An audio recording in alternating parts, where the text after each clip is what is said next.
Alors, bienvenue dans les exercices, j'espère que vous êtes en pleine forme, et on va démarrer tout de suite avec des résolutions d'inéquations.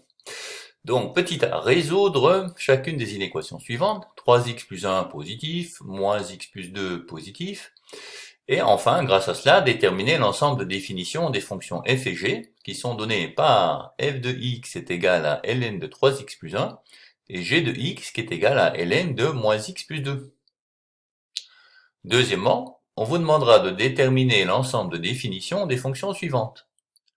h de x égale ln de x carré, j de x est égal à ln de e exposant x moins 1, k de x est égal à ln de e exposant x moins e exposant moins x, et enfin l de x est égal à 1 sur ln de x moins 1.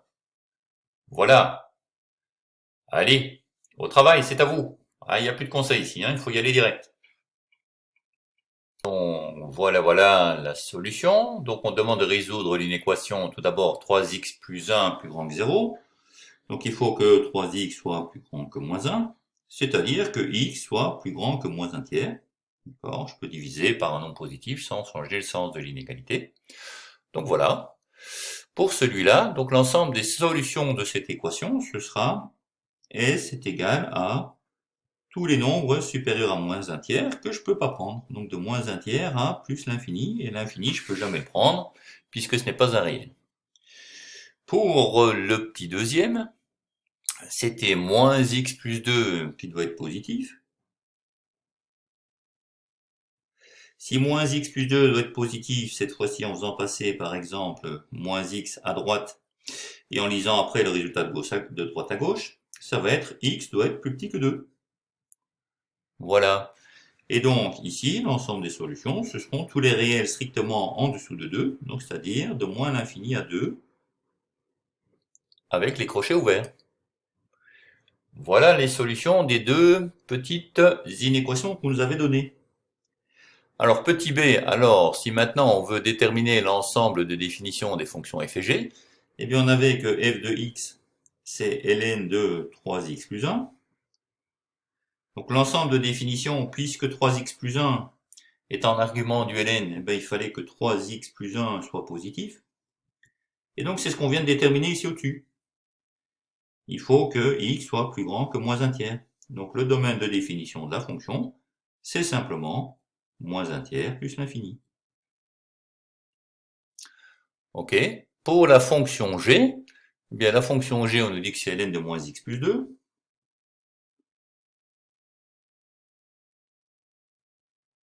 Le domaine de définition, comme c'est l'argument du logarithme, il faut que ce soit strictement positif. Et donc on a déterminé la solution juste ici au-dessus. Il faut que x soit strictement inférieur à 2. Donc le domaine de définition de g, ce sera moins l'infini à 2. Voilà.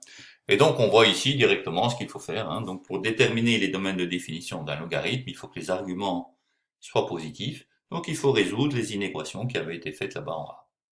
Ok. Et ça finit déjà cet exercice 1. Facile, hein? Pour le sous-exercice 2 de cette partie, de cet exercice 1, ce que l'on a, c'est l'ensemble de définitions de la fonction h de x est égal à ln de x carré. Donc on a x carré qui est un argument du logarithme, donc il faut que x carré soit strictement positif. Mais un carré est toujours positif ou nul. Ou nul. Il est toujours positif ou nul. Donc ce qu'il ne faut pas qu'il soit, c'est nul. Donc il faut en finale que x soit différent de 0. Parce que x carré, un nombre au carré, est toujours positif ou nul. Donc la seule condition dans ce cas-ci, ce sera x différent de 0. Et donc le domaine de définition de h, dh, ce sera ce qu'on appelle R étoile. Tous les réels sauf 0. En effet, si je mets un réel négatif, pour x, ça fait moins 3, au carré c'est bien 9, c'est positif, il n'y a pas de problème. Si je mets 4 au carré, c'est 16, c'est positif, il n'y a pas de problème, je peux prendre le ln de 16. Par contre, pour 0, le ln de 0, ça me ferait moins l'infini qui n'est pas un réel. Donc ce n'est pas défini pour 0, il faut juste enlever 0. Donc R étoile. Voilà, ça c'était le petit a. Pour le petit b, qui a-t-on? On a alors... on a, c'est un j de x. J de x égale ln de e exposant x moins 1.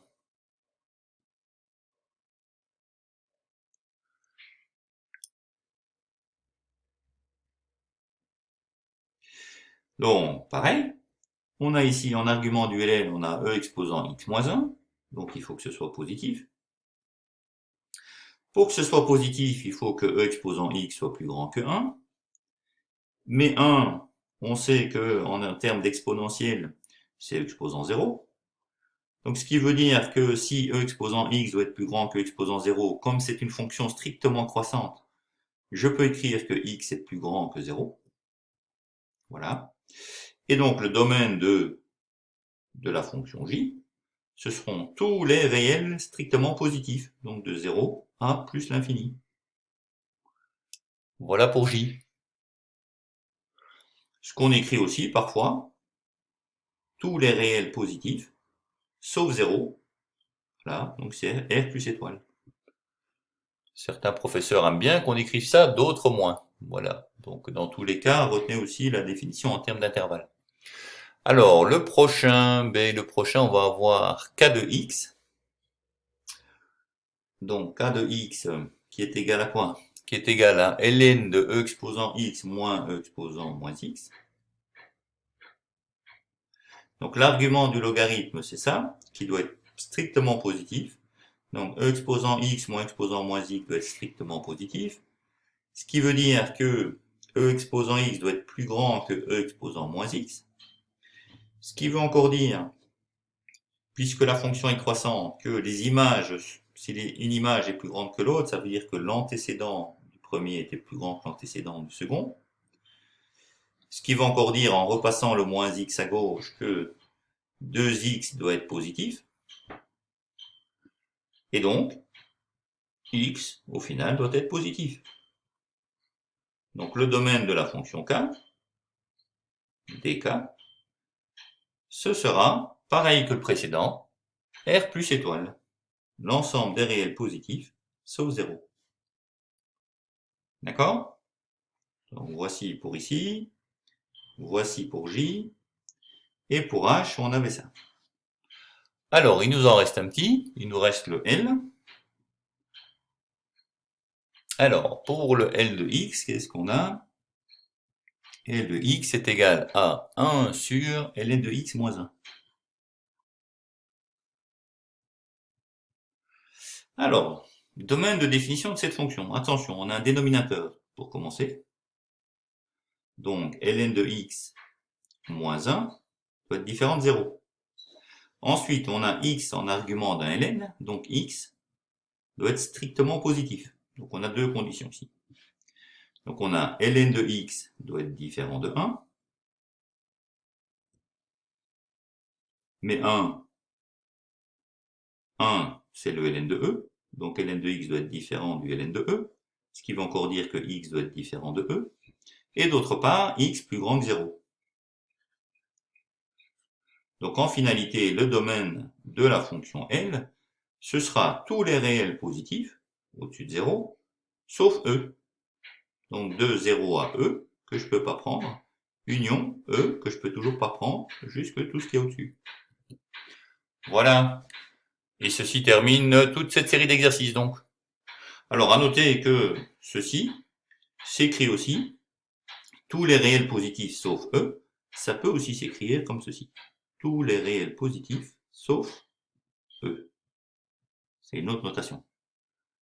Mais de nos jours, la plupart des professeurs sont plus en accord avec celle-ci. Voilà, à bientôt pour l'exercice suivant. Alors, dans l'exercice 2, on nous demande d'établir les égalités suivantes. On nous demande de déterminer que le ln de 16 plus le ln de 4, c'est bien 6 fois le ln de 2. Petit b, on nous demande de bien montrer que le ln de 7 cinquièmes, c'est moins le ln de 5 septièmes. Petit c, on nous demande de montrer que le ln de 3 demi moins le ln de 9 huitièmes, c'est le ln de 4 tiers. Et enfin, petit d, on nous demande de bien montrer que le ln de racine carrée de 8 sur le ln de racine carrée de 2, c'est égal à 3. Voilà. Donc ça, c'est juste pour faire appel à quelques propriétés des logarithmes. Bien se les remettre en tête, bien se les approprier. Alors, voici les solutions, très simples. Donc ln de 16 plus ln de 4. Alors 16, c'est 2 exposant 4. C'est 2 fois 2 fois 2 fois 2, 4 fois. Donc je vais avoir le ln de 2 exposant 4. 4, c'est 2 au carré. Je vais avoir le ln de 2 au carré. Et on a les propriétés que le ln de quelque chose exposant autre chose, on peut faire passer l'exposant devant. Donc ça fait 4 fois ln de 2, plus 2 fois ln de 2. Alors 4 ln de 2 plus 2 ln de 2, ben ça fait 6 ln de 2. Je peux additionner un certain nombre de fois la même chose. Et voilà, donc j'ai bien que la réponse est égale à 6 ln de 2. Alors petit b, on a ln de 7 cinquièmes. Alors ln de 7 cinquièmes, par une autre propriété, ln de a sur b, le ln d'un quotient est égal à la différence des ln. Donc c'est ln de 7 moins ln de 5. Que je peux réécrire en mettant un moins devant. Donc si je mets un moins devant, je vais prendre l'opposé de ce qui reste. Ça va être moins ln de 5 moins ln de 7. Ce qui fait moins. Alors, la différence de deux logarithmes, c'est le logarithme du quotient. Donc ln de 5 moins ln de 7, c'est ln de 5 septièmes. Et j'ai bien moins ln de 5 septièmes. Donc ça, c'est bien égal à ça. Ok, en faisant une toute petite manipulation entre les deux. Petit c, on veut le ln de 3 demi moins le ln de 9 huitièmes. Alors, je procède comme ici dessus. Donc, le ln d'un quotient, c'est la différence de ln. Donc, je vais avoir pour le premier, c'est ln de 3 moins ln de 2, moins, je fais le deuxième, le ln de 9 moins le ln de 8. Alors, le début, c'est déjà bien mis, je ne sais pas faire grand-chose de plus avec, mais derrière, regardez, le ln de 9, 9 c'est 3 au carré. Donc, ça veut dire c'est le ln de 3 au carré. Et 8, c'est 2 au cube. Donc, c'est le ln de 2 au cube. Ce qui veut dire que je peux encore écrire ça comme ceci. Ln de 3 au carré, ben je peux faire passer le 2 qui est en exposant devant le ln, ça fait 2 ln de 3. Et ici j'avais 2 au cube. Je peux faire passer le 3 devant, ça fait moins 3 fois ln de 2. Et puis enfin, je peux développer et simplifier. Donc ln de 3 moins 2 ln de 3, ça va me faire moins ln de 3. Et moins ln de 2 plus 3 ln de 2, ça va faire plus 2 ln de 2. D'accord? Alors, qu'est-ce que je fais avec ça? Bon, on veut que j'arrive à ln de 4 tiers. Donc, je vais réécrire ça comme étant moins ln de 3, plus ln de 2 au carré. Le ln de 2 au carré, c'est le ln de 4. 2 au carré, c'est 4. Moins ln de 3. Et la différence de deux logarithmes, c'est le logarithme du quotient. Donc, c'est bien ln de 4 tiers. Voilà. Donc là, j'ai joué un petit peu autour. Développer, réduire, développer, blablabla. Et le petit d, on a le ln de racine carrée de 8 divisé par le ln de racine carrée de 2. Et on veut arriver à montrer que le résultat est égal à 3. Alors, racine carrée de 8, 8 c'est 2 au cube. Donc ça fait le ln de racine de 2 au cube sur le ln de racine de 2. Ce qui fait encore le ln de racine de 2 que je mets au cube sur le ln de racine de 2. Or, comme j'ai un exposant ici, je peux le faire passer devant le logarithme. Ça va faire 3 fois ln de racine de 2 sur ln de racine de 2. Et ça simplifie. Il reste donc 3. Voilà. Donc voilà quelques petits jeux avec les calculs algébriques. Propriété algébrique des logarithmes. Voilà. À tout de suite pour l'exercice 3. Alors, dans cet exercice 3, on demande de résoudre dans R les deux systèmes d'équations suivantes. Petit a, 2 fois ln de x moins 3 fois ln de y est égal à moins 11. Et ln de x plus ln de y est égal à 2. Dans le petit b, c'est ln de 2x plus y est égal à 0. Et ln de x plus ln de y est égal à 1. Donc c'est un système d'équations en logarithme qu'il faut résoudre. Donc résoudre un système d'équations, ça veut bien entendu dire trouver les valeurs de x et de y qui satisfont ces deux équations. Voilà, en faisant attention au domaine de définition. A tout de suite pour la correction. Ici le premier système, 2 ln de x moins 3 ln de y égale moins 11, et ln de x plus ln de y est égal à 2. Alors pour résoudre des équations, ici, il y a plusieurs façons de faire, mais on peut faire comme pour un système de deux équations à deux inconnus traditionnels. On peut ce qu'on appelle faire une combinaison. Donc par exemple, je vois qu'il y a deux ln de x dans la première équation et ln de x dans la deuxième. Si je multiplie la première équation par 1 et la deuxième par moins 2, et que je fais la somme, je vais trouver que 2 fois ln de x moins 3 fois ln de y moins 2 fois ln de x plus ln de y sera égal à moins 11 moins 2 fois 2. D'accord? Vous avez vu ce que j'ai fait? Hein, j'ai bien multiplié ici le membre de gauche, là, par 1. Le membre de gauche, là, par moins 2. C'est ici. Et j'ai additionné.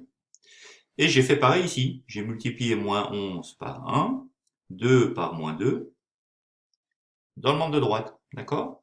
Donc on peut toujours faire ça, c'est légal. Hein? Si j'ai un membre de gauche égale un membre de droite, un membre de gauche égale un membre de droite, eh bien le membre de gauche plus 2 fois le membre de gauche sera égal au membre de droite plus 2 fois le membre de droite. À partir du moment où je fais la même chose à gauche et à droite. Alors à partir de là, l'intérêt de faire ça, c'était de voir ici que maintenant, je vais voir que 2 ln de x, moins 2 fois ln de x ici, vont disparaître. Donc il n'y aura plus de ln de x, il va me rester que du ln de y. Et donc je vais avoir moins 3 ln de y, moins 2 fois ln de y, ce qui veut dire moins 5 ln de y, qui sera égal à moins 11 moins 2 fois 2, donc moins 11 moins 4, ça fera moins 15. Donc ln de y sera égal à moins 15 divisé par moins 5. Donc ln de y sera égal à quoi? Moins 15 divisé par moins 5, c'est 3. Et donc pour trouver y en fin de compte, eh bien, comme ln et exponentielle sont des fonctions réciproques, si le ln de y est égal à 3, ça veut dire que y est égal à e exposant 3. Voilà, ça c'est pour trouver y. Mais il faut encore trouver x. Et pour trouver x, je peux jouer de la même façon. Je vois que dans la première équation, j'avais moins 3 fois ln de y. Dans la deuxième, j'avais plus ln de y. Donc en multipliant la première équation par 1 et la deuxième par 3, je peux refaire le même jeu de ce que j'ai fait juste avant. Et je vais avoir que 2 fois ln de x moins 3 fois ln de y plus 3 fois ln de x plus ln de y qui sera égal à 1 fois moins 11, donc moins 11, plus 3 fois 2. Et là, en simplifiant de nouveau les expressions, je vais avoir que 2 ln de x plus 3 ln de x vont me faire 5 ln de x. Moins 3 ln de y plus 3 ln de y tombe, c'était le but du jeu. Et donc je vais avoir à droite que j'ai moins 11 plus 6, et moins 11 plus 6, ça fait moins 5. Donc le ln de x sera égal à moins 5 sur 5, ce qui fait moins 1. Et si le ln de x est égal à moins 1, en passant à la fonction réciproque, l'exponentielle, je vais avoir que x est égal à e exposant moins 1. Donc les solutions de ce système d'équations sont le couple xy, tel que x est égal à e exposant moins 1, et y est égal à e exposant 3. Voilà la solution de cette équation, enfin de ce système d'équations. Dans le petit b, le système d'équations est le suivant. Ln de 2x plus y égale 0, et ln de x plus ln de y est égal à 1. Bon, alors il ne se présente pas vraiment de la même façon que le premier. On voit que d'un côté j'ai le ln d'un produit, de l'autre côté j'ai... Pardon, d'un côté j'ai le ln d'une somme, de l'autre côté j'ai la somme de ln, c'est pas pareil. Donc je vais réagencer un petit peu ça en tenant compte des propriétés. Donc pour la première équation, dire que le ln de 2x plus y est égal à 0, ça veut dire aussi que le ln de 2x plus y est égal au ln de 1, puisque 0 c'est le ln de 1. Et ça voudra dire donc aussi, en repassant des images aux antécédents, si le ln de 2x plus y est égal à ln de 1, comme cette fonction est strictement croissante, à une image correspond à un antécédent 1 et un seul, c'est une bijection, ce qu'on appelle une correspondance 1-1, on aura donc que 2x plus y égale 1. Pour la deuxième équation, c'est à peu près aussi simple. on a ln de x plus ln de y. Eh bien ça, par propriété des logarithmes, c'est le ln de x fois y. Le logarithme d'un produit, c'est la somme des logarithmes, et vice-versa. Et 1, ce n'est rien d'autre que le ln de e. Ln de e exposant 1. D'accord? Puisque les fonctions ln et exponentielles sont réciproques, le ln de l'exponentielle de quelque chose, ça rend le quelque chose. Donc ln de e exposant 1, c'est 1.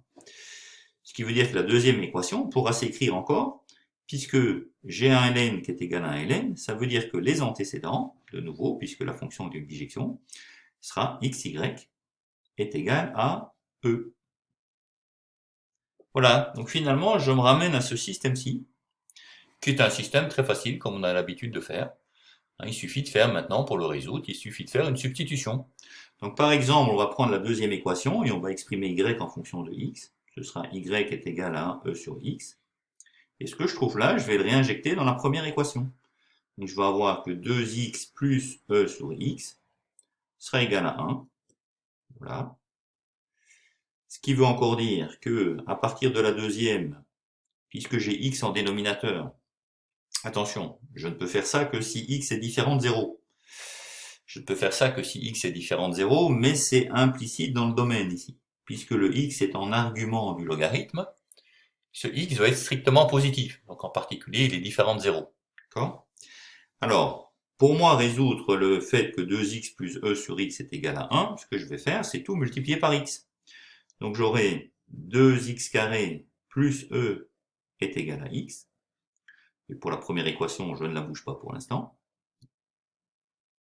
Ce qui me donne encore, alors, la deuxième équation, si 2x carré plus e est égal à x, ça veut dire que 2x carré moins x plus e égale 0. Et d'autre part, y égale e sur x. Et donc ici, là, j'ai une équation du second degré à résoudre. Alors, une équation du second degré à résoudre, on peut faire le discriminant, on peut faire somme et produit. Vous savez que j'aime bien somme et produit, mais dans ce cas-ci, c'est un petit peu plus compliqué. Donc je vais être sage et je vais faire le discriminant avec vous. Donc delta, c'est b carré moins 4ac. B, c'est moins 1, donc b carré, c'est 1. Moins 4ac, ça va faire moins 4 fois 2 fois e. Donc je vais avoir en finale 1 moins 8e. D'accord? Et 1 moins 8e, c'est négatif. Puisque e c'est 2,7, 8 fois 2,7 c'est un nombre qui à peu près avoisine les 20, 1 moins 20 c'est bien négatif. Donc si j'ai un delta négatif, ça veut dire que j'ai pas de solution réelle pour x.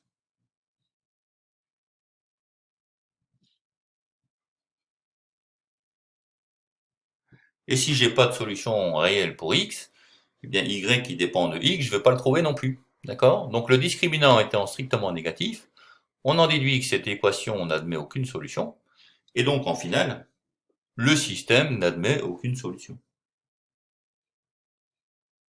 Voilà, donc c'est un système d'équations qui n'avait pas de solution.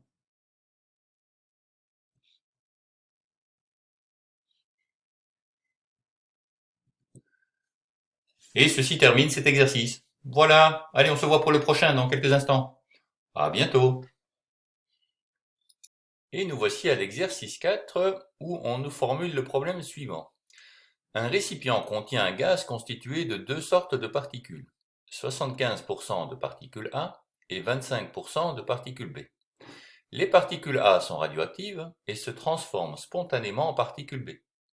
Chaque particule A donne en se transformant une particule B. On note P de T, la proportion de particules A dans le gaz. Ainsi, à l'instant t égale 0, on a P de 0 égale 0,75.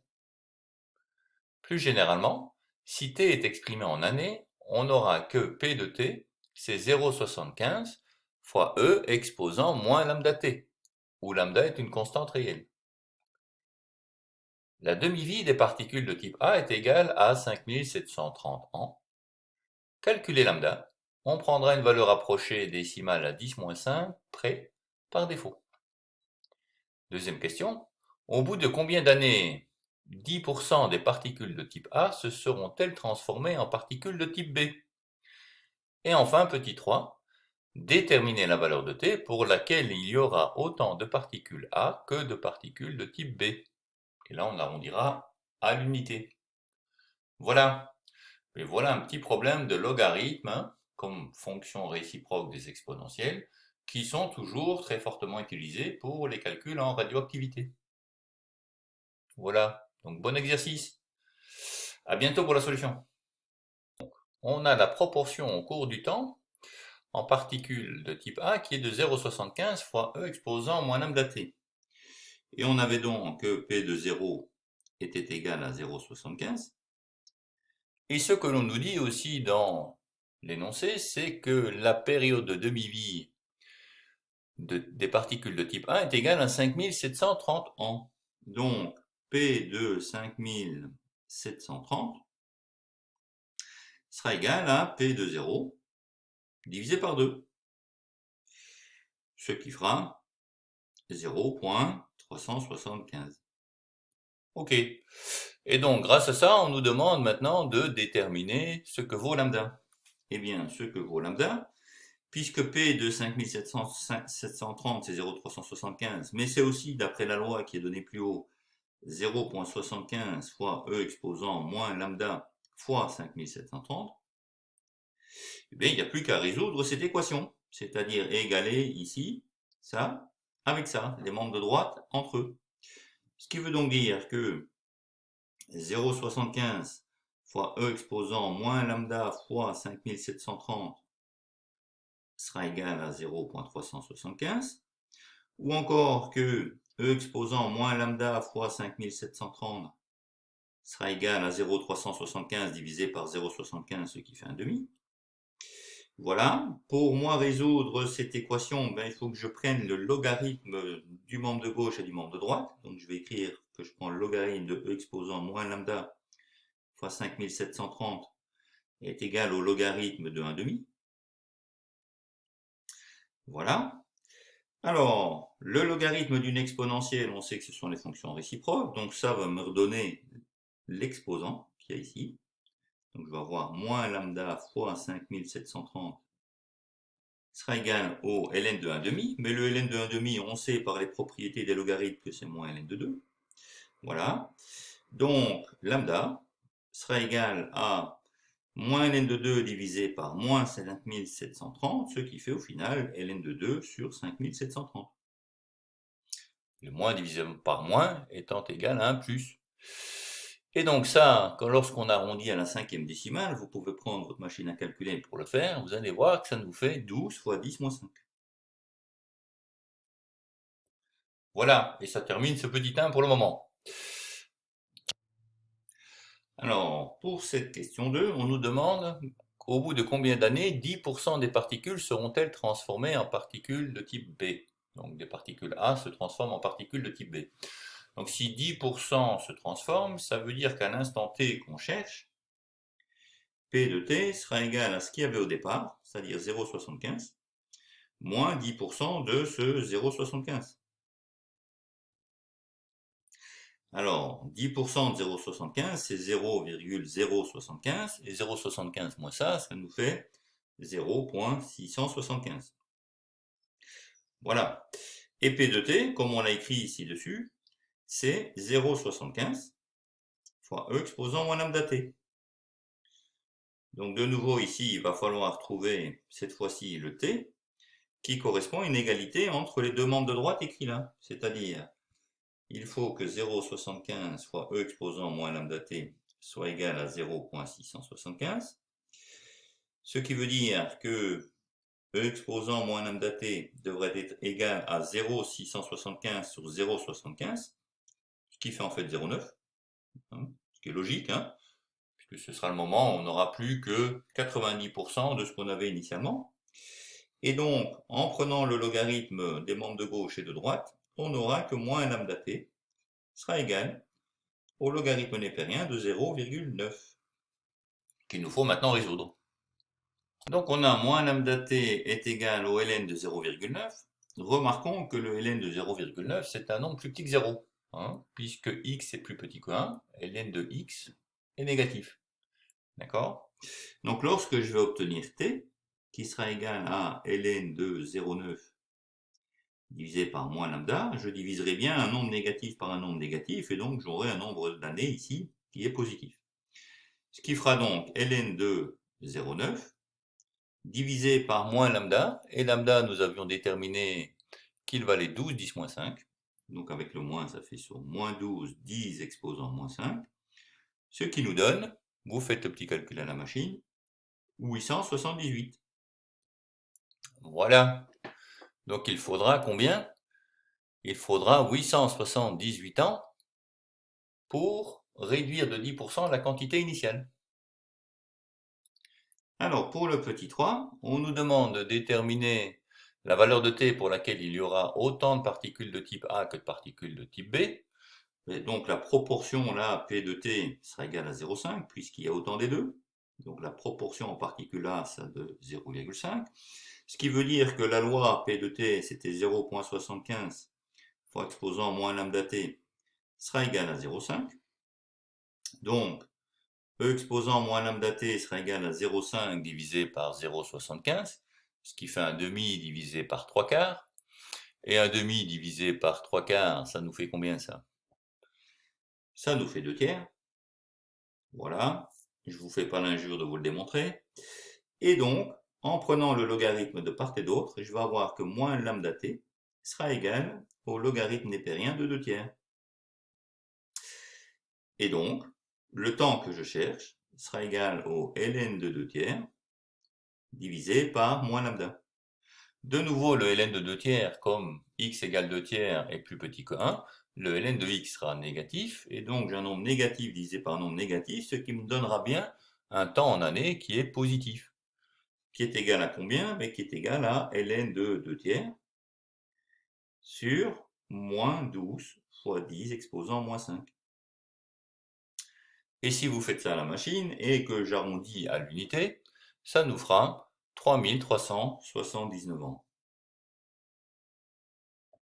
Voilà, et ceci termine ce petit exercice, qui était pas mal, hein, qui était simple. Et voilà, il montre bien l'utilisation du logarithme comme fonction réciproque de la fonction exponentielle, qui elle est souvent utilisée pour des problèmes de radioactivité ou de décroissance exponentielle. Alors, nous changeons alors un petit peu de tout au tout, hein, et nous allons maintenant faire quelques calculs sur les limites. Donc on nous demande de déterminer la valeur des limites suivantes. La limite lorsque x tend vers plus l'infini de 2 ln de x plus x. Petit b, la limite lorsque x tend vers 3 à droite, moins 3 à droite, pardon, de ln de x plus 3, moins 3x. Puis on nous demande la limite lorsque x tend vers 0 à droite de ln de x, moins 1 sur x. Le petit d, c'est la limite lorsque x tend vers plus l'infini du ln de e exposant x plus 1. Le petit e, la limite lorsque x tend vers 0 à droite de e exposant moins 2 ln de x plus 1. Et le petit f, la limite lorsque x tend vers plus l'infini du ln de x carré moins x. Voilà, ça semble beaucoup ça, 6 limites à faire, mais bon, vous allez voir, hein, c'est très facile. Dès qu'on connaît les règles sur les limites pour les logarithmes, ça va en ligne droite. Donc arrêtez la vidéo, prenez un crayon, un bout de papier, et allez-y, exprimez-vous. Exprimez-vous et venez voir la solution une fois que vous l'aurez dans quelques instants. Alors, pour le petit a, on veut calculer donc cette limite-là. C'est une somme, donc on va calculer chacun des termes séparément. Donc la limite lorsque x tend vers plus l'infini de 2 fois ln de x, eh bien c'est 2 fois le ln de plus l'infini. Le ln de plus l'infini, c'est plus l'infini, donc ça nous donne plus l'infini. D'autre part, la limite lorsque x tend vers plus l'infini de x, c'est aussi plus l'infini. Donc par somme, je dirais que la limite qui est cherchée, la limite lorsque x tend vers plus l'infini, donc de 2 fois ln de x plus x, sera égale à plus l'infini, par somme. D'accord, c'est les propriétés des limites par somme. Voilà, assez simple, hein. Petit b, on veut donc la limite lorsque x tend vers moins 3 à droite de ln de x plus 3 moins 3x. Alors de nouveau, lorsque je regarde ça, cette fois-ci j'ai une différence. Eh bien, je vais calculer chacun des termes. Donc je vais avoir la limite lorsque x tend vers moins 3 à droite du ln de x plus 3. Alors lorsque x tend vers moins 3 à droite, je vais avoir moins 3 plus 3, ça fait 0, mais comme je tendais par la droite, ça fait un 0 plus. Et le ln d'un 0 plus, on le sait, ça nous fait moins l'infini. Voilà. L'autre côté, lorsque je prends la limite, lorsque x tend vers moins 3 à droite, de moins 3x, eh bien je vais avoir quoi? Je vais avoir x qui tend vers moins 3 fois moins 3, ça va faire moins 3 fois moins 3, ça fait 9. Et donc j'aurai le deuxième terme qui est égal à 9.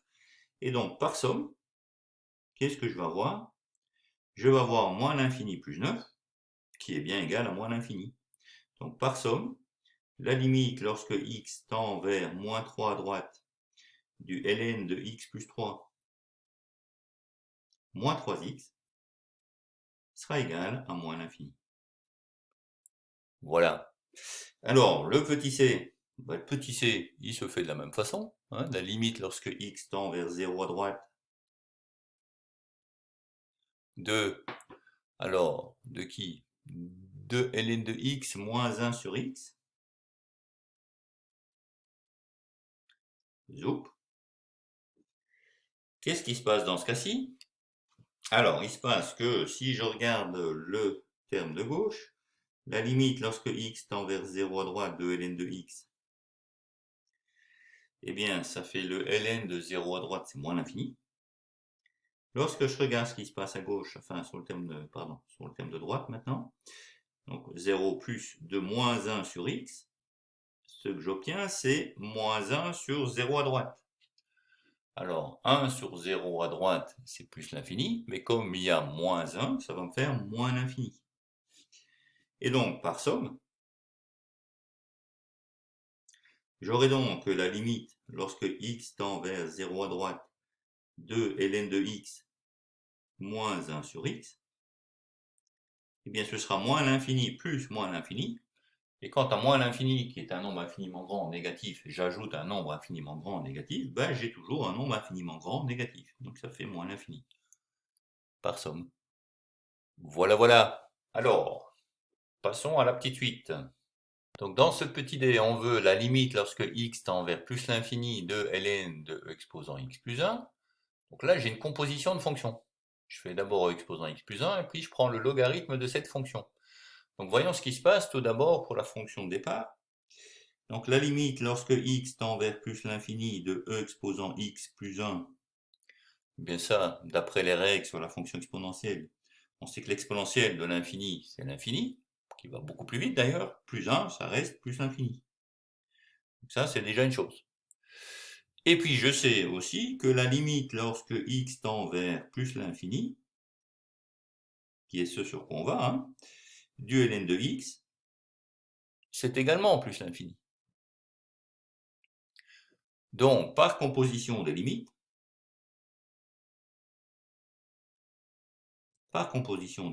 on a que la limite lorsque x tend vers plus l'infini de ln de e exposant x plus 1, c'est plus l'infini. Voilà, voilà, ça c'est pour le d. Alors, qu'a-t-on en e? En e, on a la limite lorsque x tend vers 0 à droite de e exposant moins 2 ln de x plus 1. Alors, de nouveau, ici, j'ai une composition de fonctions. Donc, j'ai une fonction moins 2 ln de x plus 1, et puis je prends l'exponentielle de cette fonction. Donc, commençons par jouer avec ça. Donc, dans ce que j'ai en exposant, je vais regarder le terme de gauche et le terme de droite. Donc, la limite, lorsque x tend vers 0 à droite de moins 2 ln de x, ce sera égal à quoi? Alors, la limite, lorsque x tend vers 0 à droite du ln, c'est moins l'infini. Moins l'infini fois moins 2, ça fait plus l'infini. D'autre part, la limite lorsque x tend vers 0 à droite de 1, ça reste 1. C'était un petit peu inutile de le faire. Et donc, de ces deux éléments, par somme, je peux dire que la limite lorsque x tend vers 0 à droite de moins 2 ln de x plus 1, c'est plus l'infini. D'accord? Et je sais d'autant plus que la limite maintenant, lorsque x tend vers plus l'infini de e exposant x,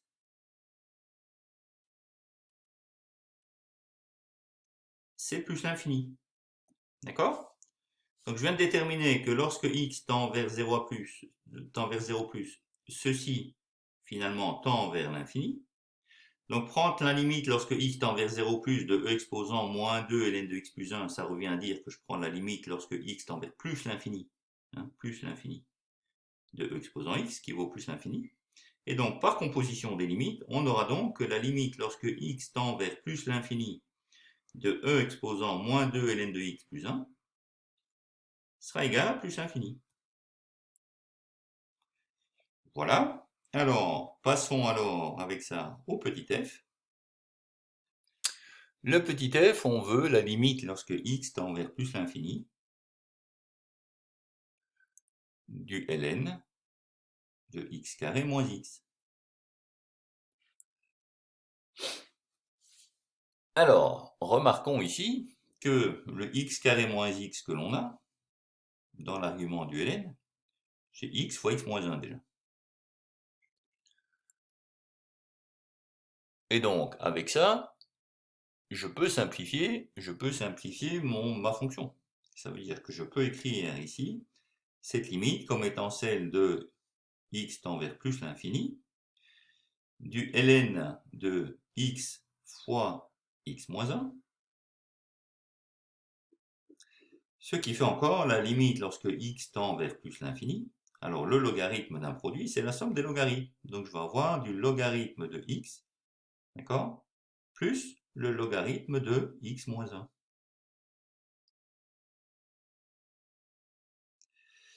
Alors, si je regarde le premier terme, la limite lorsque x tend vers plus l'infini du ln de x, je sais que c'est plus l'infini. Ça, c'est une des règles, une des propriétés du logarithme. Et pareil, si je prends la limite lorsque x tend vers plus l'infini du ln de x moins 1, ben c'est pas le moins 1 que je fais à x qui change quelque chose. Donc la limite de ça, c'est également plus l'infini. Et donc par somme, la limite lorsque x tend vers plus l'infini de ln de x plus ln de x moins 1, c'est plus l'infini.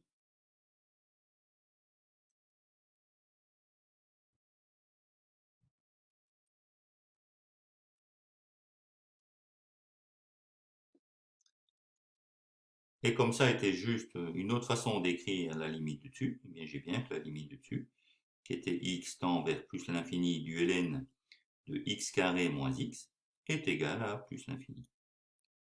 Voilà. Et ça clôture ceci.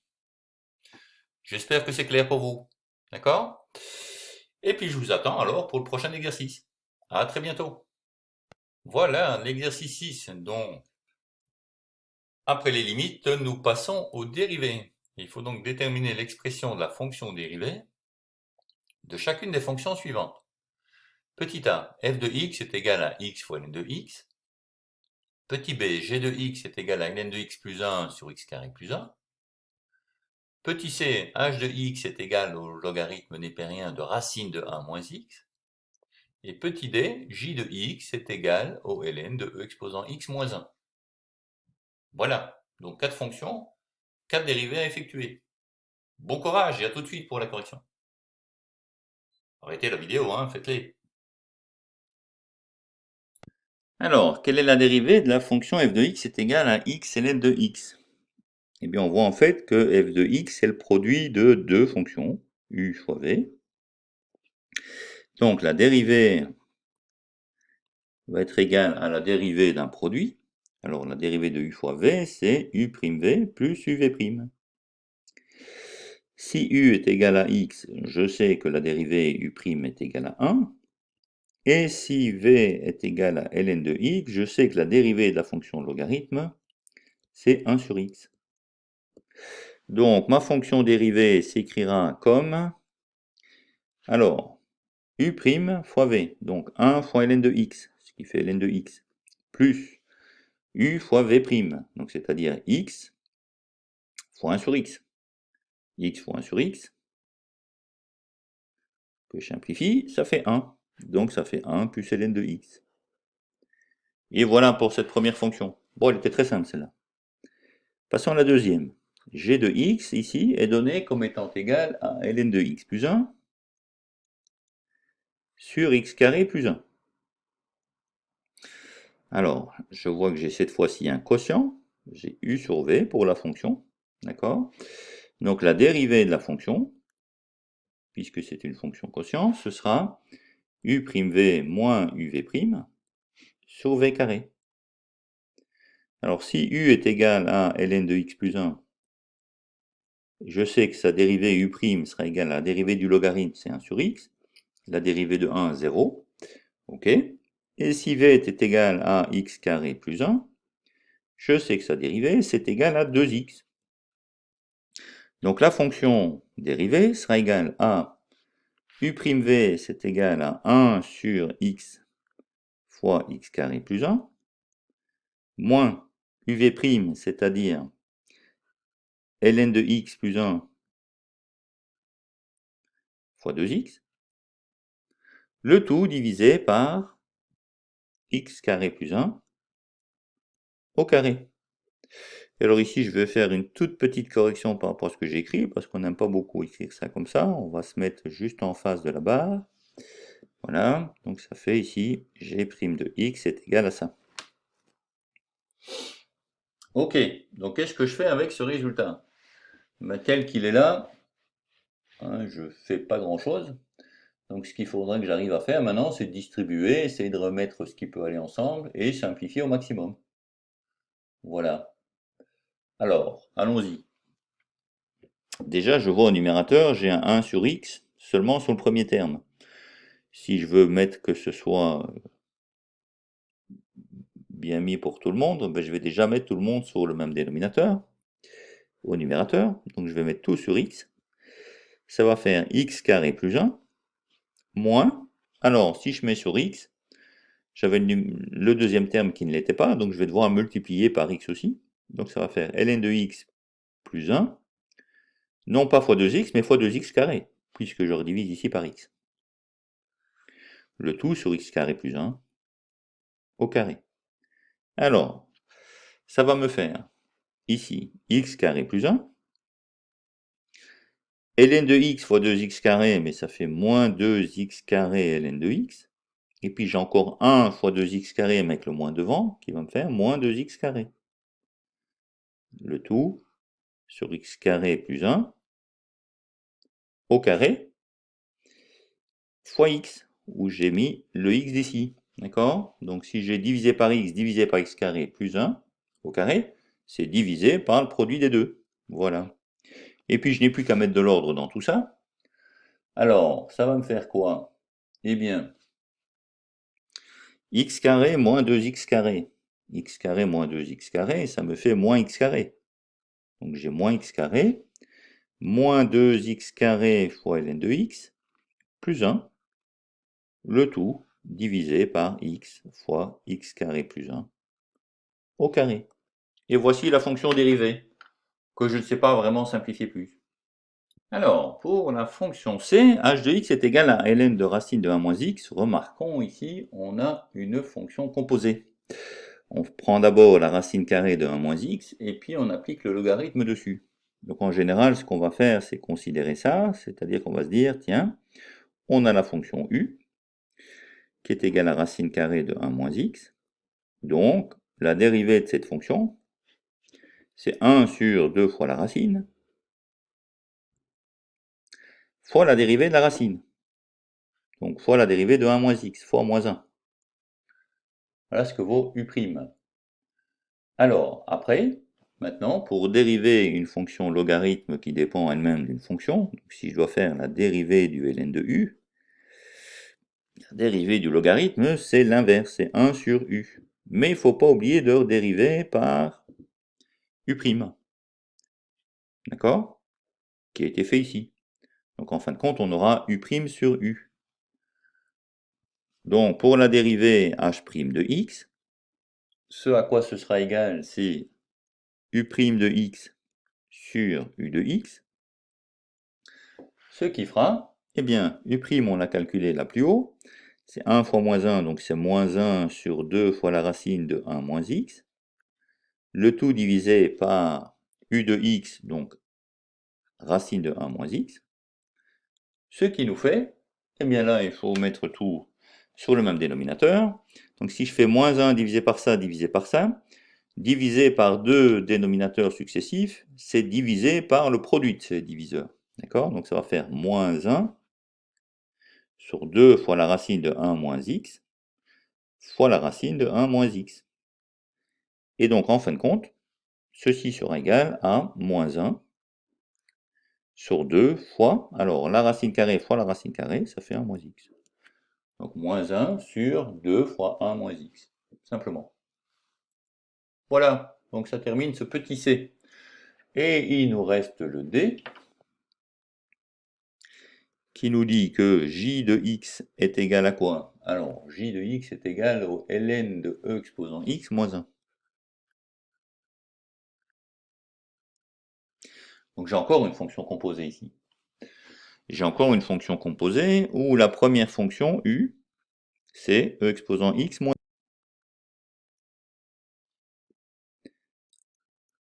Donc, sa dérivée u' sera égale à, alors la dérivée de e exposant x, c'est e exposant x, et la dérivée de moins 1, c'est 0.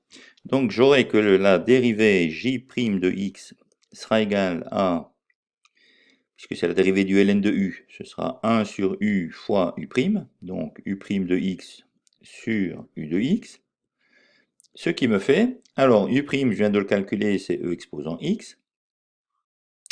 U, c'est e exposant x moins 1. Et donc voilà, la dérivée me donnera simplement j' de x, c'est e exposant x sur e exposant x moins 1. La dérivée d'une fonction composée. Voilà, voilà. Bon, mais ça termine cet exercice. C'était le numéro 6 pour les dérivées. Et on se voit tout de suite après, donc, pour le suivant. À tout de suite.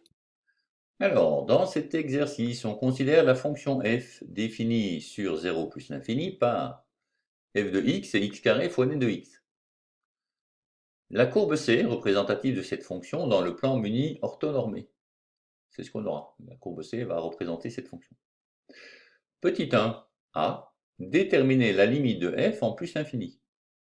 Petit b, étudier les variations de la fonction sur 0 plus l'infini. 2. Pour cette question, toute trace de recherche, même incomplète, sera prise en compte dans l'évaluation. Vous voyez, ça c'est une partie d'un exercice de bac. Démontrer qu'il existe une tangente unique à la courbe C passant par O, l'origine des coordonnées. Préciser une équation de cette tangente. Voilà, voilà. Donc là, c'est une mini-étude de fonction. À vos marques, prêts? Partez! A tout de suite pour la correction. Donc, notre fonction est f de x est égal à x carré fois ln de x.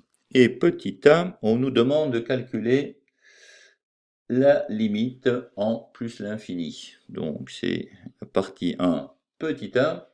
On va calculer la limite lorsque x tend vers plus l'infini de x carré fois ln de x. Alors, c'est la limite d'un produit. Je peux évaluer chacun des facteurs. La limite lorsque x tend vers plus l'infini de x carré, on sait que c'est plus l'infini, puisque plus l'infini au carré, c'est plus l'infini. La limite lorsque x tend vers plus l'infini de ln de x, eh bien ln de x en plus l'infini, ça tend vers plus l'infini, donc c'est plus l'infini également. Donc par produit, la limite lorsque x tend vers plus l'infini de x carré fois ln de x, ce sera égal à plus l'infini. Ok? Facile, hein? Oui, je suis d'accord, c'est facile. Donc petit b, on va étudier les variations de cette fonction. Alors pour étudier les variations d'une fonction, rappelons-le bien, il faut calculer la dérivée de la fonction. Donc il faut d'abord calculer f' de x. Or, f de x et x carré fois ln de x, c'est une fonction produit. Donc on va dire u égale x carré. v était égal à ln de x, d'où si u égale x carré, u' égale 2x, et ici, v' est égal à 1 sur x. Donc f' de x sera égal à...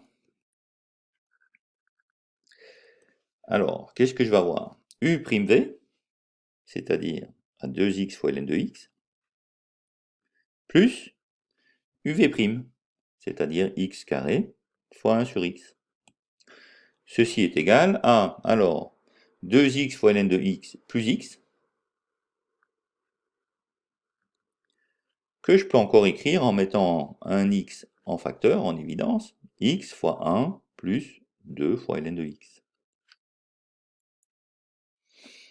Voilà, donc voilà une première partie. Donc là, j'ai la dérivée. Ok. Si je veux faire l'étude de variation, ben, il faut que je connaisse les signes de cette dérivée. Donc il faut que je regarde quand est-ce que chacun des facteurs est positif ou négatif. D'accord? Alors pour x, c'est simple, mais pour 1 plus 2 ln de x, il faut l'étudier. Quand est-ce que 1 plus 2 ln de x est positif? Ben, ça sera positif quand 2 ln de x sera plus grand ou égal à moins 1, c'est-à-dire ln de x plus grand ou égal à moins 1 demi. Et comme la fonction est strictement croissante, surtout la fonction exponentielle, si je prends l'exponentielle des deux membres ici, je vais avoir que e exposant ln de x sera bien plus grand ou égal à e exposant moins 1 demi. Et donc, e exposant ln de x, ça me redonne x, sera plus grand ou égal à e exposant moins 1 demi. Donc voilà, je connais la condition. Pour que 1 plus 2 ln de x soit positif, il faut que x soit plus grand ou égal à e exposant moins 1 demi. Et pour l'autre facteur, bah, je sais que là, x sera positif quand x sera positif. Donc avec ça, je peux faire un petit tableau et étudier le signe de la dérivée. Donc voilà, j'ai commencé à établir le tableau. Donc pour x qui se balade entre moins l'infini et plus l'infini, je sais que je vais avoir 0 qui joue un rôle au niveau de x et e exposant moins 1 demi qui joue un rôle au niveau de l'autre facteur, 1 plus 2 ln de x. Donc ici, x sera nul là, sera positif au-dessus et négatif en dessous. Pour 1 plus 2 ln de x, on vient de voir qu'il allait s'annuler ici en e exposant moins 1 demi, et qu'il était positif au-dessus de e exposant moins 1 demi, donc négatif en dessous. Donc quand je prends la dérivée qui était le produit de ces deux facteurs, eh bien je vais avoir moins fois moins plus, 0 fois moins 0, plus fois moins 0, et plus. Ok, donc voici ce qui se passe pour la dérivée. Que puis-je en déduire maintenant pour la fonction? Eh bien, si ceci est pour la dérivée, qu'en est-il pour la fonction? Puisque c'est les variations de la fonction que je veux en finale. Eh bien, je vois que la fonction, elle est croissante où? Alors, la fonction, elle est croissante, a priori, ici. D'accord? Elle est décroissante ici. Et elle est encore croissante là. Voilà, voilà. Alors attention, si vous revérifiez bien l'énoncé maintenant, on avait dit que cette fonction f, elle était définie, le domaine de définition, c'était de 0 à plus l'infini. D'accord? Donc en fait, je ne devais pas considérer tout ce qu'il y avait en dessous de 0. Voilà. Donc toute cette partie-là est en fait transparente pour nous. Puisque dans notre domaine de définition, on n'avait pas pris ce qui est en dessous de 0. Donc conclusion pour l'étude de variation de cette fonction qui est définie dans ce domaine-là, eh bien c'est f, la fonction f, elle est décroissante sur l'intervalle qui va de 0 à e exposant moins 1 demi. Voilà. Et la fonction f est croissante sur l'intervalle juste après, c'est-à-dire sur l'intervalle qui va de e exposant moins 1 demi à plus l'infini.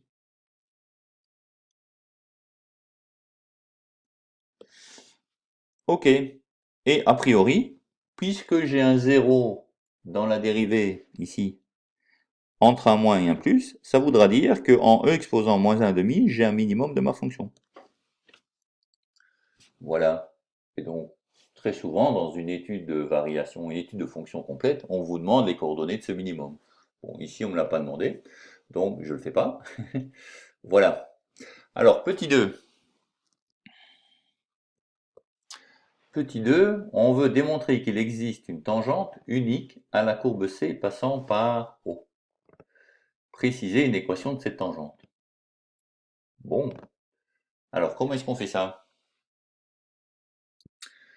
Alors, si on veut voir s'il existe une tangente unique à la courbe passant par l'origine, il faut trouver déjà une tangente. Donc, si une telle tangente existe, disons que elle existe en un certain point d'abscisse A, d'accord, où A doit appartenir à l'intervalle 0 plus l'infini.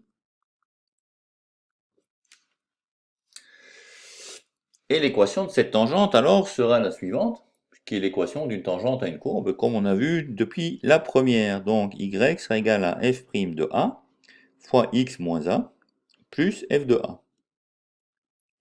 Or, rappelons-le, la fonction que nous considérons ici, la fonction que nous considérons, c'est x carré fois ln de x.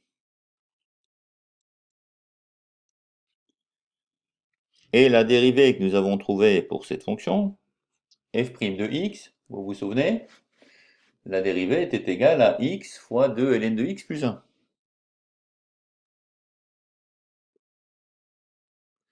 Ce qui veut dire que lorsque j'écris f' de a fois x moins a plus f de a, eh bien il faut évaluer la fonction et sa dérivée au point A. Ce qui veut dire que ce sera f' de a qui vaut a fois 2 ln de a plus 1 fois x moins a plus f de a qui vaudra a carré fois ln de a. Ok?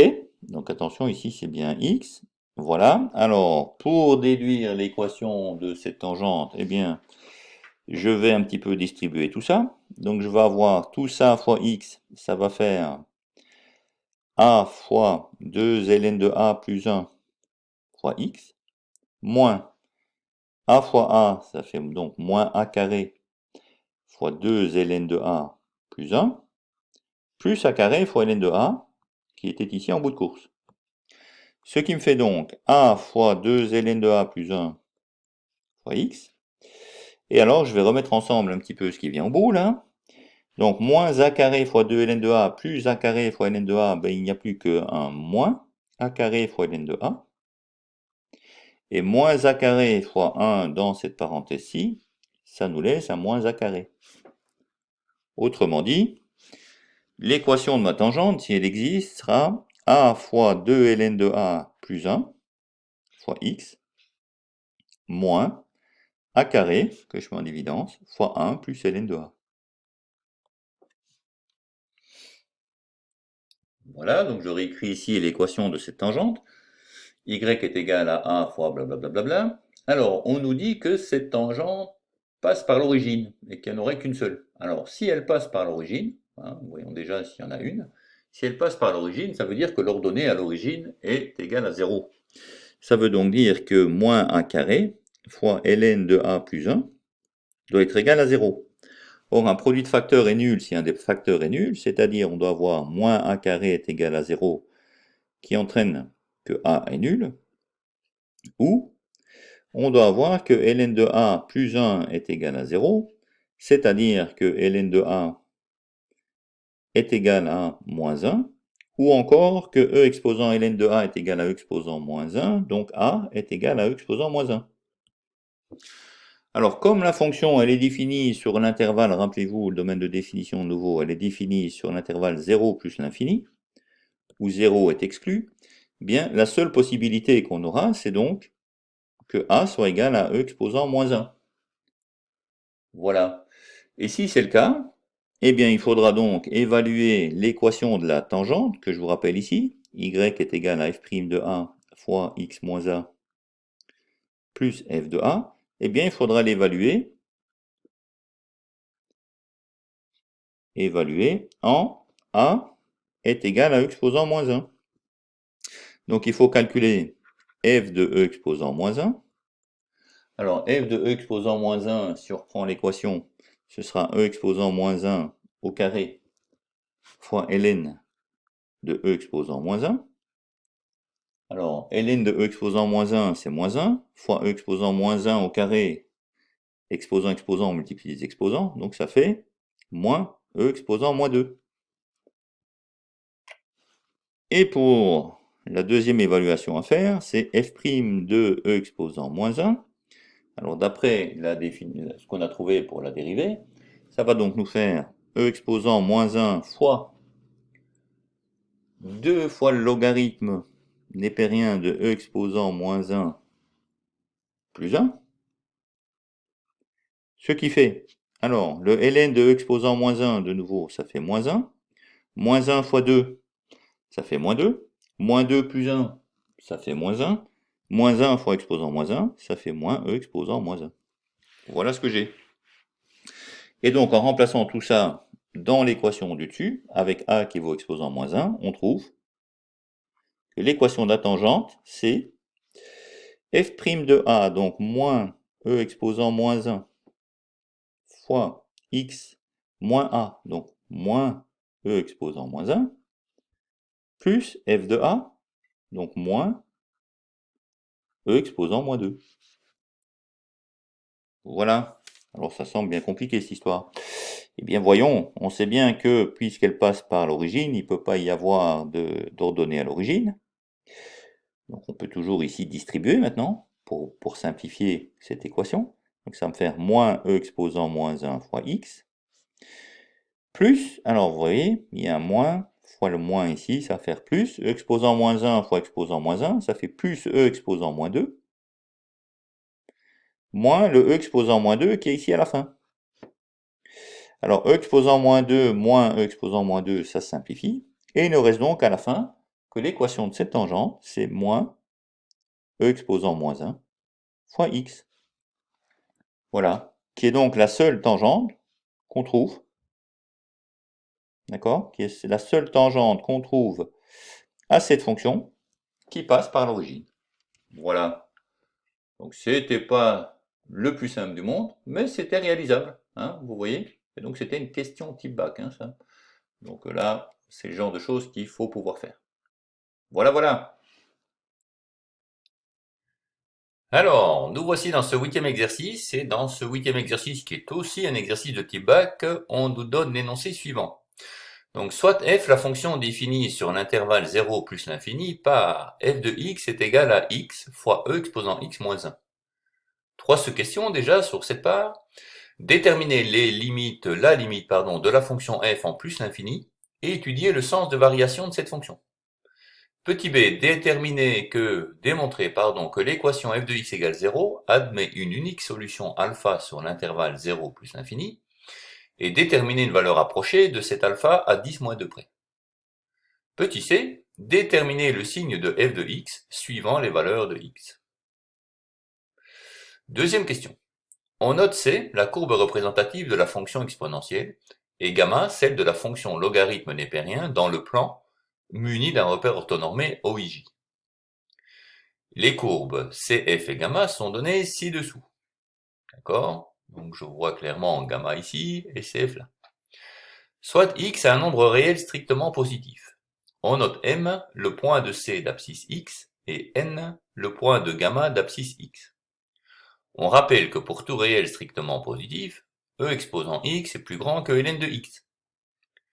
Et on demande alors de montrer, petit a, que la longueur Mn est minimale lorsque x égale alpha, donner une valeur approchée de cette longueur à 10-2 près, et en utilisant la question 1, montrer que E exposant alpha est égal à 1 sur alpha. En déduire que la tangente à la courbe au point d'abscisse alpha et la tangente à gamma au point d'abscisse alpha sont parallèles. Voilà, un exercice assez complet ma foi, hein, qui fait intervenir le théorème des valeurs intermédiaires, étude de fonctions, exponentielle, logarithme, pas mal, digne d'un bac. Voilà, allez c'est à vous, arrêtez la vidéo, prenez votre papier, un crayon, et allez-y pour une bonne résolution, en bonne et due forme. Et à tout de suite pour la correction, enfin à tout de suite. dans 5, 10, voire 15 grandes minutes. Hein. Voici la correction. Donc la fonction, elle est reprise ci-dessus. Donc c'est x fois e exposant x moins 1, qui est une fonction définie sur l'intervalle 0 plus l'infini. Et donc dans le petit a, on veut déterminer la limite lorsque x tend vers plus l'infini de x fois e exposant x moins 1. Voilà. Alors, ce qui va être important finalement, c'est de considérer ce qui se passe pour le premier terme. Et on sait que la limite lorsque x tend vers plus l'infini de x, eh bien c'est x. La limite lorsque x tend vers plus l'infini de e exposant x, c'est plus l'infini. Pardon, la limite lorsque x tend vers plus l'infini de x, c'est plus l'infini ici. Et donc, par produit, lorsque je fais la limite lorsque x tend vers plus l'infini de x fois e exposant x, ce sera également plus l'infini. Et à la fin, le fait de soustraire 1 au résultat ne change évidemment rien. Donc, la limite, lorsque x tend vers plus l'infini de x fois e exposant x, ce sera plus l'infini. Voilà une première réponse. Alors, on veut étudier le sens de variation de la fonction. Alors, pour étudier le sens de variation de la fonction, il faut bien entendu étudier la dérivée. Donc, il faut dériver la fonction x fois exposant x moins 1. Alors, on remarque immédiatement que dans x fois e exposant x moins 1, le terme de gauche, je réécris la fonction ici, x fois e exposant x moins 1, le terme de gauche, c'est un produit. C'est le produit de u fois v. De sorte que si u est égal à x, u' est égal à 1. Si v est égal à e exposant x, la dérivée de l'exponentielle, c'est l'exponentielle elle-même. Voilà. Et donc, lorsque je vais écrire la dérivée, f' de x, c'est la dérivée de u, donc u', 1 fois v e exposant x, plus u x fois v', c'est-à-dire e exposant x. Voilà, donc ça c'est la dérivée du produit. Et puis je dois encore dériver moins 1. Mais la dérivée de la constante moins 1, c'est 0. Donc la dérivée sera égale ici à e exposant x que je peux mettre en évidence fois 1 plus x. Et il me reste à étudier, d'accord, ce qu'il se passe pour celui-là. Quel est le signe donc de ceci? Donc le signe de ça, c'est facile. Hein. E exposant x, on sait que c'est une fonction positive.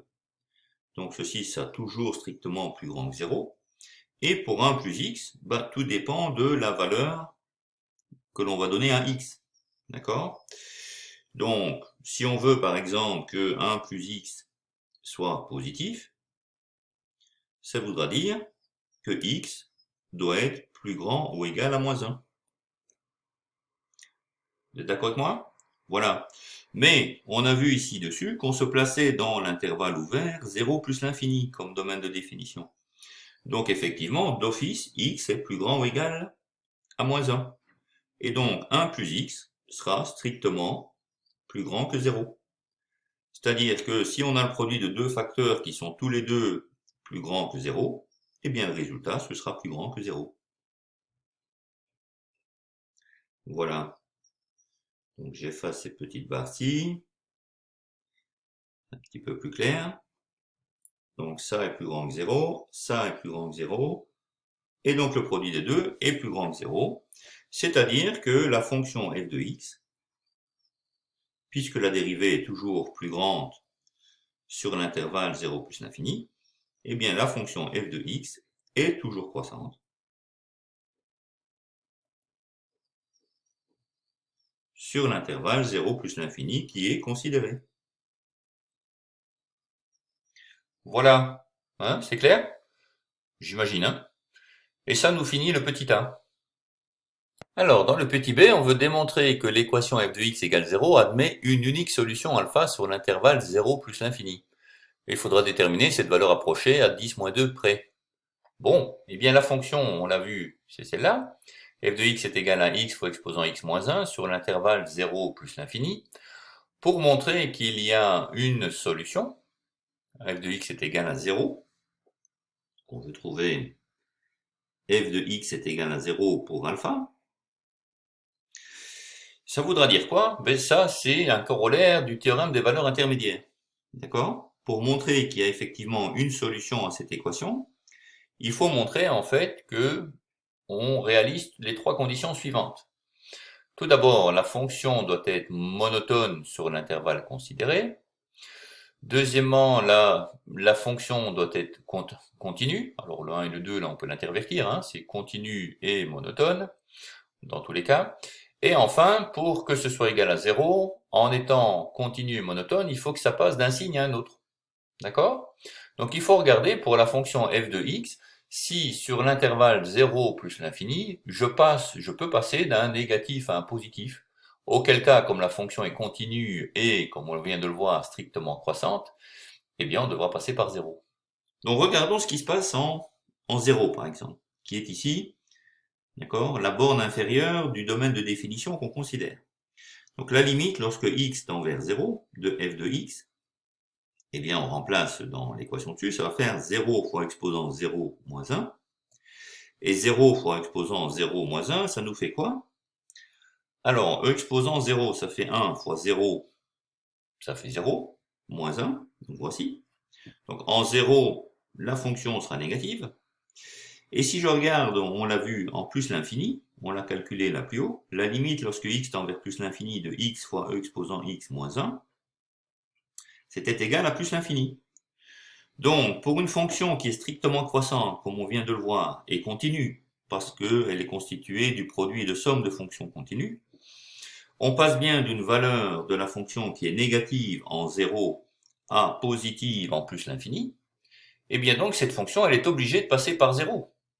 Entre 0 et plus l'infini, lorsqu'elle va passer d'une valeur négative à une valeur positive, elle va devoir traverser l'axe des x, quelque part, et donc il y aura une solution à l'équation f de x égale 0. Alors quelle est-elle? Là maintenant, il faut répondre. Donc là, on a utilisé le corollaire du théorème des valeurs intermédiaires, d'accord? Alors je le répète quand même ici. Donc la fonction est continue, ça c'est important, sur l'intervalle 0 plus l'infini. Ça veut dire que de gauche à droite, je ne dois pas lever mon crayon pour dessiner la fonction. Hein, en tout point, elle existe, elle est là. Deuxièmement, on a montré que la fonction est strictement croissante.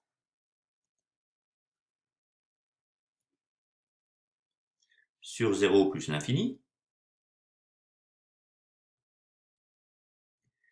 Et enfin, on vient de montrer ici en faisant le calcul des limites que le nombre 0, effectivement,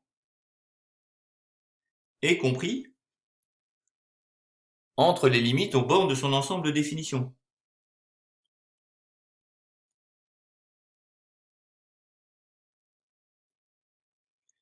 Aux bornes de son ensemble de définition df. Donc voilà, donc tout nous dit ici que nous sommes dans les conditions du théorème des valeurs intermédiaires. Alors sans préjuger de la forme de la fonction, ça veut dire que j'ai ceci. D'accord? En x, lorsque x tend vers 0, ici, j'étais en moins 1. Donc la fonction, elle est quelque part ici. Puis là-bas, en plus l'infini, elle va aller vers plus l'infini, beaucoup plus haut que ça. Et la fonction est continue et croissante entre eux. Donc quelque part, elle est obligée de passer, puis elle peut continuer vers l'infini là-bas, mais elle est obligée de passer par 0. D'accord? Et la valeur alpha que l'on cherche, c'est donc la valeur de x qui est égale à l'alpha, ici, qui fait que f de x, ou y, est égal à 0. Voilà, donc par corollaire du théorème des valeurs intermédiaires, on sait que c'est vrai. Voilà, donc il y a effectivement un alpha tel que f de alpha est égal à 0. Alors que vaut cet alpha? Eh bien là, il faut utiliser votre machine à calculer. Il faut se donner un intervalle dans lequel on va regarder les valeurs de f de x quand on donne des valeurs à x. On va travailler tout d'abord avec des valeurs unitaires. On va se balader par exemple de 0 à 10 et regarder si ça fonctionne, si on a un changement de signe. Puis une fois qu'on aura trouvé si le changement de signe a lieu ou pas, on va raffiner. À la place d'aller par pas de 1, on va aller par pas de 1 dixième, et puis par pas de 1 centième, et ainsi de suite. Et si vous faites ça avec votre machine, ben vous allez voir qu'en fait, votre alpha, vous allez le trouver très vite, hein, puisqu'il va se trouver à peu près en 0,57. Voilà, donc il était dès le début entre 0 et 1. Et puis donc on a raffiné, 0,1, 0,2, 0,3, 0,4, 0,5, 0,6, etc. On a vu que le changement de signe avait lieu entre 0,5 et 0,6. Puis on a re-raffiné au centième, etc. Voilà. Et donc on a fait le B avec ça. Et dans le C, donc on nous demande le signe de f de x en fonction de x. Eh bien, on va pouvoir faire le petit tableau suivant. On sait que x se balade entre 0 et plus l'infini. La fonction f de x, on l'a dit, elle est strictement croissante. D'accord? Donc, elle ne fait que monter entre 0 et plus l'infini. Et on vient de voir que en alpha, il y allait avoir un changement de signe. D'accord? En alpha, f de alpha vaut 0. En 0, on avait déterminé, ça valait moins 1. En plus l'infini, on avait déterminé f de x, il allait vers plus l'infini. Et donc, quels sont mes signes? Mais les signes, c'est très facile. Si les variations de f de x sont comme ceci, d'accord? Le signe de f de x, lui, il est, alors, on le montre ici, négatif, 0, et la fonction, elle est positive, ici à droite. Voilà. Et ça nous termine tout le paragraphe 1 de cet exercice. On va passer au 2. Oh, la question 2, ce n'était pas très cool. On avait la figure qui était dans l'autre sens. Donc là, je vous l'ai remise à l'endroit pour mieux pouvoir la lire.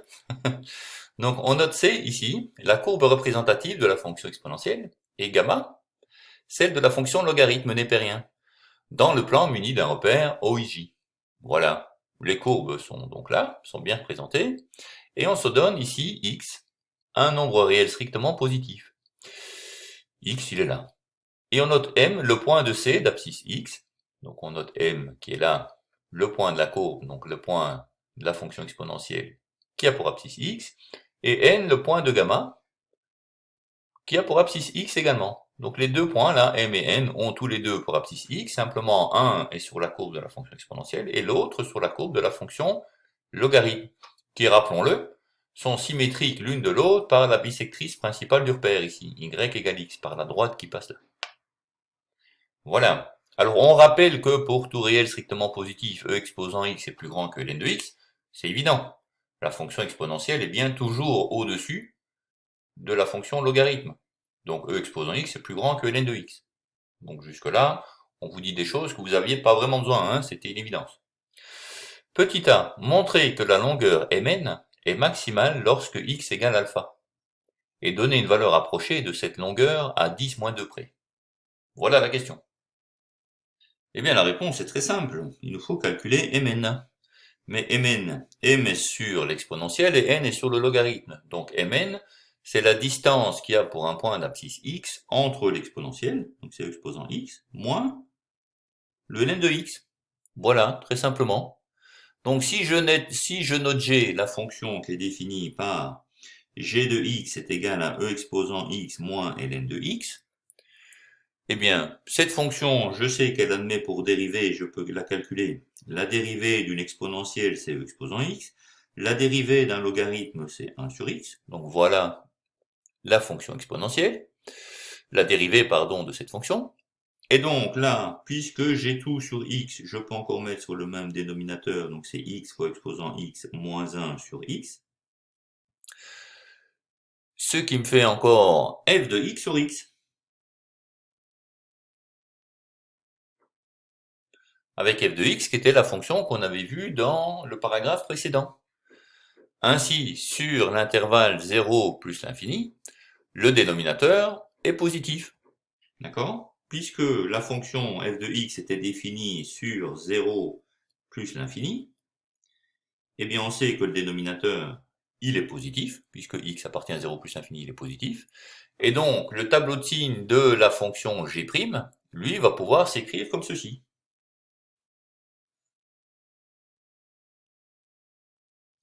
Alors, pour x qui se balade entre 0 et plus l'infini, je vais avoir que g' de x va avoir des valeurs négatives, puis pour la valeur alpha pour laquelle f de x annulé, eh bien je vais avoir 0. Alpha valait 0,57, rappelez-vous. Pardon. Et au-dessus de alpha, la fonction va être positive. Voilà. Ainsi, la fonction g, eh ben là, elle admettra le tableau de variation suivant, que je fais ici juste en dessous. Donc c'est une fonction qui va décroître, puisque sa dérivée est négative, elle va décroître entre 0 et alpha, et puis elle va croître entre alpha et plus l'infini. Et entre les deux, puisque j'ai bien une dérivée qui change de signe en passant par 0, je vais avoir un minimum de la fonction g de x.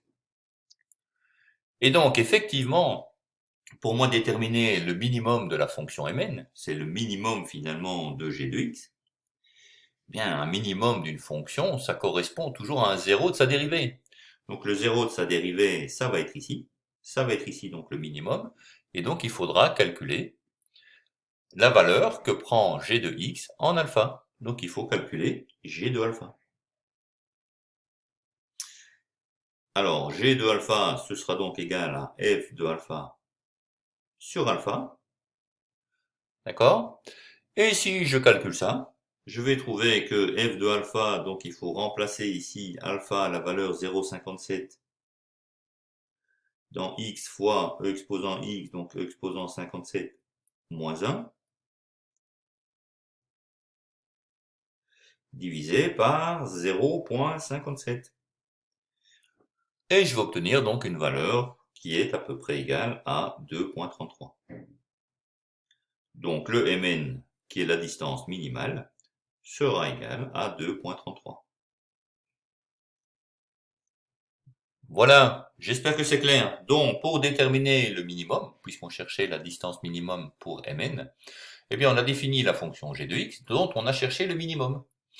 Et ce minimum est atteint lorsque g' de x est nul entre des valeurs négatives et positives, donc ce qu'on avait ici dans le tableau, donc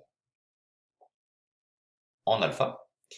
Et donc, j'ai déterminé la valeur de g de alpha, qui est la valeur du minimum. Et voilà, c'est la distance mn. Allez, on n'a plus qu'à faire le petit paragraphe suivant. Alors, pour le dernier point, on nous dit en utilisant la question 1, montrer que E exposant alpha, c'est 1 sur alpha. En déduire que la tangente à la courbe C au point d'abscisse alpha et la tangente à gamma au point d'abscisse alpha également sont parallèles. Donc alpha, on l'a vu, c'était 0,57. Donc ça semble très bien être le point ici. Donc on veut maintenant montrer que les tangentes là et là sont parallèles. Bon, mais d'après donc la question 1, on sait que alpha est solution, d'accord? Alpha est solution de l'équation f de alpha égale 0, puisque c'est la valeur pour laquelle la fonction changeait de signe, d'accord? En passant par 0, donc en 0. Or, la fonction f de x, c'était x fois exposant x moins 1. Donc si ça s'annule en alpha, ça veut dire que alpha fois e exposant alpha moins 1 est égal à 0. Donc, alpha fois exposant alpha est égal à 1, d'où e exposant alpha est égal à 1 sur alpha. Et je peux diviser les deux membres par alpha, puisque je sais qu'alpha valait 0,57, ce n'était pas un nombre nul. Voilà. Alors, il faut alors déterminer les équations des deux tangentes, puisqu'on nous demande de dire maintenant qu'en ce point d'abscisse alpha, les tangentes ont les mêmes équations. Alors, la fonction exponentielle est là pour dériver elle-même. Donc le nombre dérivé de la fonction exponentielle en alpha a pour valeur e alpha. D'accord? Donc si je regarde la dérivée de la fonction e exposant x en alpha, ce sera la dérivée de e exposant x, c'est e exposant x, en alpha, ce sera e exposant alpha. Ok? La tangente à la courbe C de la fonction exponentielle au point d'abscisse A aura donc pour coefficient directeur e alpha. Donc ça, ce sera le coefficient directeur de la tangente à la courbe C en x égale alpha. Pour le logarithme, il faut faire la même chose. D'accord? Il faut aller regarder ce que vaut, cette fois-ci, la dérivée de la fonction logarithme de x en alpha. Alors, la dérivée de la fonction logarithme, on sait que c'est 1 sur x. Lorsque je regarde en alpha, ça va donc me donner 1 sur alpha. Et donc 1 sur alpha sera le coefficient directeur. Voilà, même chose que pour la question, ce que je viens de faire juste avant. Le coefficient directeur de la tangente à gamma, c'est-à-dire à la courbe de la fonction ln, en x est égal à alpha. Mais de l'égalité qu'on a trouvée ici, e exposant alpha, c'est égal à 1 sur alpha. D'accord? Donc, les coefficients directeurs de e exposant x en alpha, donc de la courbe C en x égale alpha, et de la courbe gamma en alpha, sont les mêmes. D'accord? Donc, les coefficients, je note, ça aussi vous devrez noter sur votre feuille le jour J, hein. Les coefficients directeurs des tangentes A, C et gamma en x est égal à alpha sont identiques. Et si les coefficients directeurs sont identiques, ça veut dire que les tangentes en question sont parallèles. Donc les tangentes considérées sont donc parallèles. Voilà. Donc on a démontré effectivement que ces deux tangentes étaient parallèles dans le cas d'exercice. Voilà. Et ça termine complètement cet exercice 8. Cela termine également toute la série d'exercices de ce module. Et il est maintenant temps de préparer la session interactive. Donc pour ce faire, vous trouverez en dessous de la vidéo le fichier PDF contenant la question de bac à résoudre. Vous résolvez cette question, vous m'envoyez vos solutions par email et nous prendrons ça comme base pour la discussion lors de cette session. Voilà. Allez, en espérant que tout ça vous a fait autant plaisir que moi, je vous attends pour le prochain module. À très bientôt et bonne fin de journée. Au revoir.